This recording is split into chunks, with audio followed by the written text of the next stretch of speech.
à tous, j'espère que vous allez bien. Alors nous nous retrouvons aujourd'hui pour une nouvelle petite histoire, mais avant de vous la raconter, je voudrais faire un petit coucou à ma petite Lilou, parce que je sais qu'elle me regarde, et aussi à mes deux petites chéries Clara et Alice, parce que pareil, elles suivent toutes mes vidéos, et elles sont parties habiter loin maintenant et je ne les vois plus. Donc je vous fais de gros bisous mes petites chéries, à Clara, Alice et ma petite Lilou. Alors aujourd'hui, la petite histoire du jour, c'est l'histoire de la petite poule qui s'appelait Pépite. Il était une fois une petite poule toute noire qui s'appelait Pépite. Elle vivait heureux parmi tous les autres animaux de la ferme. Tous les matins, elle était la première à la porte du poulailler pour attendre la venue de la fermière Léonie. Cette dernière lui apportait toujours une petite friandise avec ses graines, car Pépite était sa poule préférée. Un matin, Léonie arriva tenant dans ses mains un bien étrange paquet. Et à la grande surprise de Pépite, cette dernière en sortit une tablette de chocolat, qu'elle éparpilla un peu partout dans le poulailler. Pépite se dit que Léonie devait être tombée sur la tête pour faire une pareille bêtise. Elle mit donc en garde les autres poules et elle leur demanda de ne pas y toucher, car cela risquait de les rendre malades. Pépite pensait que Léonie allait s'apercevoir très vite de son erreur et qu'elle allait venir leur apporter des graines. Mais le soir venu, nouvelle déception. Léonie éparpilla de nouveau une belle tablette de chocolat dans le poulailler. Toutes les poules étaient affamées, si bien qu'elles se précipitèrent sur le chocolat, sauf bien sûr Pépite, qui refusa obstinément d'y toucher. Elle est vraiment tombée sur la tête, la pauvre Léonie, se dit Pépite. Voilà qu'elle confond nos graines avec du chocolat. Elle décida d'aller en parler à Jean-Jean, son copain lapin.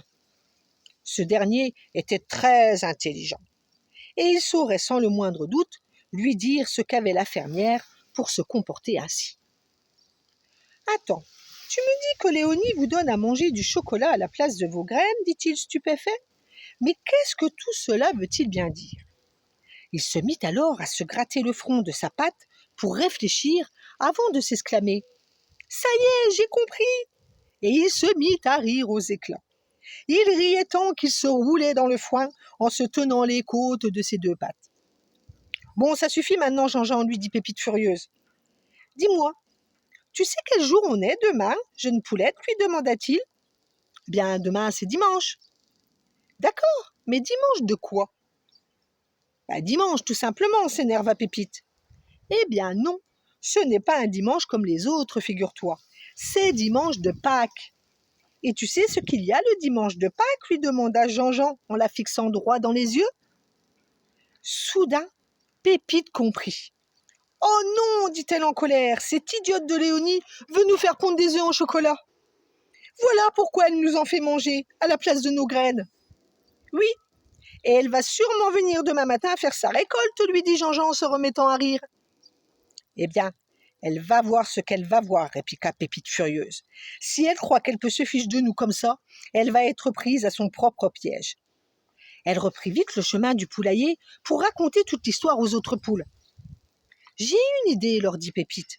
Nous allons faire croire à Léonie que nous sommes tombés malades à cause du chocolat.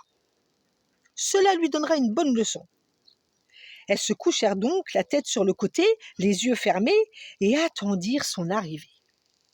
Dès que Léonie ouvrit la porte du poulailler et qu'elle vit ses poules étendues par terre, elle comprit tout de suite que quelque chose de très grave s'était passé.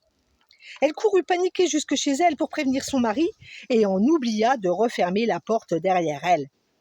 Bonne aubaine pour les poules, qui en profitèrent pour se sauver. Elles attendirent bien cachées que le jour de Pâques soit passé pour revenir. Maintenant que Pâques était passé, elles ne risquaient plus d'avoir du chocolat à la place de leurs graines.